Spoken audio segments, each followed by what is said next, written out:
नमस्ते दोस्तों, मैं प्राध्यापक बहिरम देवेंद्र, महाराजा जिवाजीराव शिंदे महाविद्यालय श्रीगोंदा।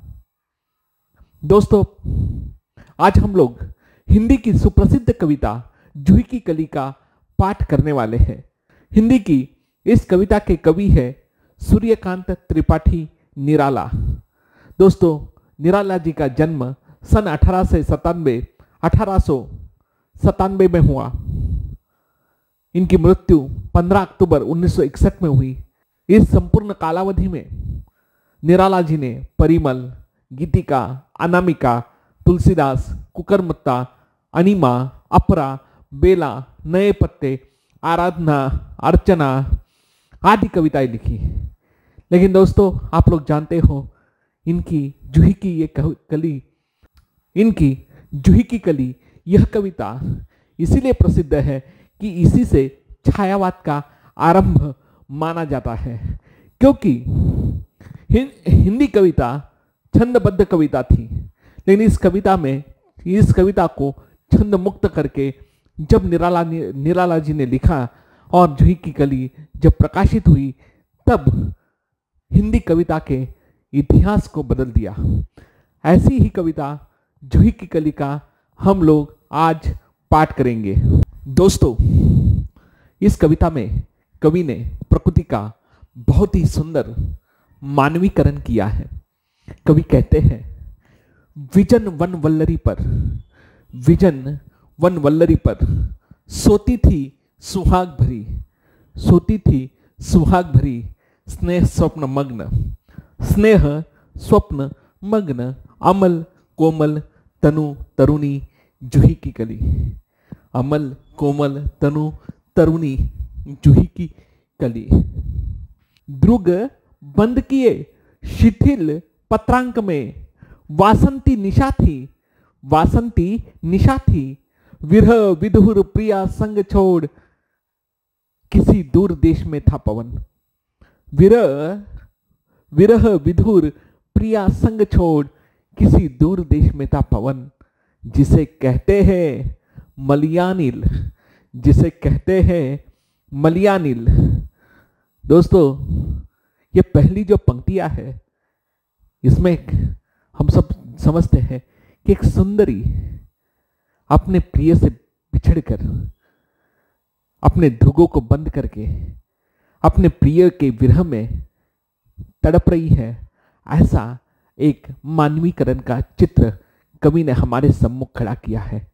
और हम आप लोग देख सकते हैं यहां पर बड़ी सुंदरता से विजन मन वल्लरी पर यहां पर अनुप्रास जैसे अलंकारों की छड़ी लगा दी है। विजन मन वल्लरी पर सोती थी सुहाग भरी स्नेह स्वप्न मग्न अमल कोमल तनु तरुणी जूही की कली। कितना सुंदर यह दृश्य है। द्रुगबंद किए शिथिल पत्रांक में वासंती निशा थी विरह विधुर प्रिया संग छोड़ किसी दूर देश में था पवन। उसका जो प्रेमी है, जो उसे बहुत प्यार करता है, वह भी उसे याद करती है। वह कौन है? पवन है। और उस पवन कहां पर है? दूर देश में है। उस पवन के लिए सुंदर शब्द का प्रयोग है, किसी दूर देश में था पवन, जिसे कहते हैं मलयानिल। आई याद बिछुड़न से मिलन की वह मधुर बात। आई याद बिछुड़न से मिलन की वह मधुर बात। आई याद चांदनी की धुली हुई आधी रात। आई याद कांता की कमनीय गात। आई याद कांता की कमनीय गात। यहां पर उस कली को पवन की याद आई। उसे वह पुरानी वह पहली सारी बातें याद आ गई कि जब वह पवन से मिलती थी, उस समय पवन का स्पर्श कैसा होता था। उसी प्रकार एक प्रियसी अपने प्रिय को याद करती है। उस समय उस प्रियसी के मन में आने वाले सारे मांसल भाव तक उसे याद आते हैं और प्रिय विरह में वह तड़पती है। और उसी के साथ साथ पवन अपनी प्रिया से मिलने के लिए तड़प रहा है। यहां पर कवि कहते हैं कि पवन को यानी प्रियकर को अपनी प्रेयसी की याद आती है। और वह तड़पता हुआ उसे मिलने के लिए किस आवेश में आता है, किस आतुरता से आता है, इसका बहुत ही सुंदर वर्णन करते हुए कवि कहते हैं कि वह पवन बड़ी आतुरता से अपनी प्रियसी को यानी उस कली को मिलने के लिए आतुर है। वो मचल रहा है, वह सारे संकटों को पार करके अपनी प्रियसी से यानी कली से मिलने के लिए पवन रूपी प्रिय कर आता है। वह किस प्रकार आता है, वह इसका वर्णन करते हैं। फिर क्या पवन, उपवन सर सरित गहन गिरी कानन, वनों को पार करता हुआ, नदियों को पार करता हुआ और पहाड़ों को पार करता हुआ वह पवन आता है। कुंजलता कुंजों को, कुंजलता पुंजों को पार कर पहुंचा जहां उसने की केली कली खिली साथ सोती थी। यहां पर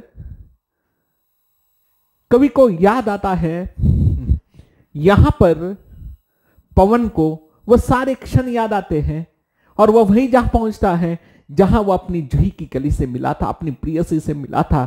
वह सारे क्षण उसे याद आते हैं और जाते ही बड़ा मनोहारी दृश्य यहां पर कवि ने प्रस्तुत किया है। वहां जाते ही जब पवन वहां पर अपनी प्रियसी के पास पहुंचा, तब प्रियसी ने भी अपना मान रूपी रूप लिया। उस कली ने भी आते ही अपने प्रियकर को आंखें खोलकर नहीं देखा। उस समय प्रियकर ने क्या किया, जाने कहो कैसे प्रिय आगमन वह, नायक ने चुमे कपोल, डोल उठी वल्लरी की लड़ी जैसे हिंडोल। इस पर भी जागी नहीं, चूक क्षमा मांगी नहीं, निद्रा लस बंकिम विशाल नेत्र मूंदे रही। निद्रा लस बंकिम विशाल नेत्र मूंदे रही। किव्वा मतवाली थी यौवन की मदिरा पिए, किव्वा मतवाली थी यौवन की मदिरा पिए। उसी समय नायक ने अपनी प्रियसी को जगाने के लिए क्या किया, कौन कहे, निर्दय उस नायक ने निपट निठुराई की झोंकों की झड़ियों से, की झोंकों की झड़ियों से सुंदर सुकुमार देह सारी झकझोर डाली। सुंदर सुकुमार देह सारी झकझोर डाली, मसल दिए गोरे कपोल गोल। चौक पड़ी युवती चकित चितवन निज चारों ओर। फिर